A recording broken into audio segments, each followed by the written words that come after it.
Pisces are always in their dream world. You have probably heard that before. But their connection to intuition and imagination is what makes them so special. They experience the world on a different level. While they never shy away from helping people, especially the ones suffering, they do have a knack to put themselves last, to give everything to everyone before they take care of themselves. While their altruistic nature is beautiful and inspiring, they should also remember that they too are worth to be prioritized. Hello and welcome back. If you're new to the channel, my name is Chada. In this series, we're diving into the different zodiac sign as a tool for self-discovery. As I mentioned in the introduction video, we are not just one zodiac sign, but we have all 12 zodiac signs inside of us. So it's not so much about identifying which sign am I, but rather how does each sign show up in my life. If you haven't watched the introduction video yet, I suggest you do. The first one will give you an overview over this series and how we have all 12 zodiac signs inside of us. And the second one explains a little more what a zodiac sign is made of, its modality, polarity, and element, which is especially helpful if you are new to astrology. With Pisces, we have a negative polarity, a mutable modality, and a water element. This combination makes it the most non-tangible sign. As I mentioned in the Cancer video, Pisces are really hard to grasp. I want you to think of an actual fish, like they are all glittery and you can't really get a hold on them. As a water element, Pisces again is associated with emotions. While it is the third sign of the water element, it means it operates on a collective level. While Cancer was all about the emotion that it feels, and Scorpio is all about the emotions with someone else, being intense with someone else on an emotional level, Pisces feels the emotion of everyone and everything around it. The mutable energy really dissolves all boundaries, which can make it so hard for a Pisces to understand where they end and someone else starts, which is even more emphasized by the water element that doesn't have clear edges either, so there's this constant mixing of things that they experience. And since it's a negative sign, it means that it's all directed inwards, meaning it experiences things more intense but also inward oriented. They are not necessarily the one that are expressing how they're feeling, they're just feeling it. In terms of phrase, Pisces is associated with the phrase I believe. If you have watched the Aries video, you know that I mentioned that the zodiac signs represent a journey. While Aries is the first one and therefore the most childlike energy, Pisces is the last sign and the most dissolved energy, if that makes sense, making it the most spiritual sign as well. So I want you to think of him as an old wise sage. There's this feeling of you can't really argue with them because they don't give you a real answer because they're so spiritually developed. So it's kind of this confusing essence that Pisces has, and it can even be confusing to themselves because they live in this physical realm even though they don't experience it on that physical realm but rather on a spiritual level. Phrases like everything is energy and connected, those is the Pisces energy. So there's no real boundary to it, and therefore it believes that everything is united. So as much as Pisces can be confusing to other people, it can be confusing to itself. Also, there could be this misconception that Pisces is the most developed sign because it is the last sign of the zodiac, but as I just explained, it comes with its challenges as well, because we are not just spiritual energy but also a human being in this very physical world. So while Aries can struggle with being very egoistic and only caring about itself, Pisces struggles with only caring about others and the collective. In terms of symbolism, Pisces is represented by two fish swimming in opposite directions. One is swimming upward while the other one is swimming downward. And just like fish, they have this elusiveness to them. So it can be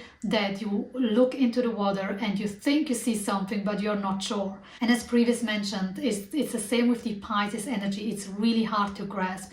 And I actually find it also really hard to explain because it has no real edges to it. In terms of symbolism, it's actually interesting because in Christianity, the fish has always been considered a sacrifice. And Pisces represents that same sacrificing energy about taking care of everybody else to the point where they sacrifice themselves. If you think about Jesus, his story actually represents that Pisces energy of striving to that collective unity to the point where he literally sacrificed his own life for the peace and well-being of others. This is obviously the extreme example. However, that energy of sacrificing and altruism really is represented in the Pisces energy. And it's a characteristic that you usually notice in someone that strongly resonates to the Pisces energy. Unlike Aquarius, who sees everyone and everything as equal, like a human being has the same worth as an animal, Pisces goes a step farther and is like, okay, we're not equal, we are the same, like it's all energy and everything is the same. And this is why, similar to Aquarius, Pisces does not care if someone is a king or is a beggar, but it doesn't come from the perspective of we are equal, but it actually doesn't even matter, because on an energetic or a spiritual level, this is all an illusion anyway. It doesn't really exist. What I also find really interesting, especially with the Pisces energy, is that its characteristics are probably the one that are the most revered or that are the most encouraged of, like, be selfless, take care of other people and all that stuff. But it also comes at a price. And the price is that it's the sign with the weakest sense of self. Therefore, it has a hard time asserting itself, understanding its own need, and knowing when to draw a line so that people don't take advantage of them. Also, like the other mutable sign, Pisces is commitment shy, but it doesn't come so much from being scared of making a decision, as rather it doesn't have a real inclination of what the decision can be, because, as I already explained, there are no boundaries to it. So it's like, I want you to think of a big pond of water, and it's like, there's like, how are you supposed to decide if there is like no clear edge to it? There is no structure that can help you make a decision. Unlike Gemini, who's like, oh, I don't want to commit because I want to keep my options open. Virgo is worried about not making the right decision. Sagittarius is like, oh, I want to stay free so I can roam and explore. And with Pisces, it's actually more, oh, I don't want to put myself first, or I want to make sure that everybody else is first taken care of. And once that structure from the outside is put into place, Pisces starts to move. Unlike Aquarius, who is very confident in its views and principle of what is right and true, Pisces knows that real truth doesn't exist. It's all a perspective thing. The truth is rarely what it seems, and it really depends on the perspective that a person has. Also, if we look at Virgo, who is the opposite sign of Pisces, Virgo is all about rejecting, deciding what is useful and what is not useful, and it does so by deciding what gets rejected. Pisces is the opposite. It embraces everything, believing that everything has its purpose and its rightfulness to be here or exist. So it's also the most compassionate sign of all, which seeks to include and not reject. Pisces is similar to Virgo in the sense that they are both very humble and very kind. However, it's also that humbleness and kindness that can make them at times weak-willed, allowing them to be influenced by others. As I explained with the mutable energy, they wait for others to decide before they take action, which can lead to others imposing on the direction that a Pisces takes. And it's also this kindness and humbleness and inclusiveness that leads a Pisces on taking on charity work, as that is the environment where Pisces really can express its full range of compassion. Something that might sound a little counterintuitive is that Pisces is not a very hardworking sign, and it comes again from the mutable energy, so it doesn't have the staying power that is needed with a fixed energy, and it doesn't have the initiative power that comes with a cardinal energy. So Pisces gets into motion because someone pushes them and they start doing it, but as soon as the next push comes, they go on to the next thing. Due to their lack of boundaries, Pisces can also be the one prone to addiction because it seeks to escape reality. As mentioned, it is spiritually the most evolved zodiac sign, so it can also be the one who has the hardest time with the suffering or the experience of being a human being. And it's that desire to transcend ordinary reality that can lead them to those addiction or lose themselves in daydreaming. And since they represent that last stage of life, they also have this energy of what's even the point of life, like, because they know that everything is an illusion anyway, everything is just energy anyway, so they don't really see the point in interacting with it. While all other signs have like a purpose on why they are here, like Aquarius wants equalness and fairness for all living beings, Capricorn wants to build something lasting, Taurus wants to enjoy life, Scorpio wants to experience life.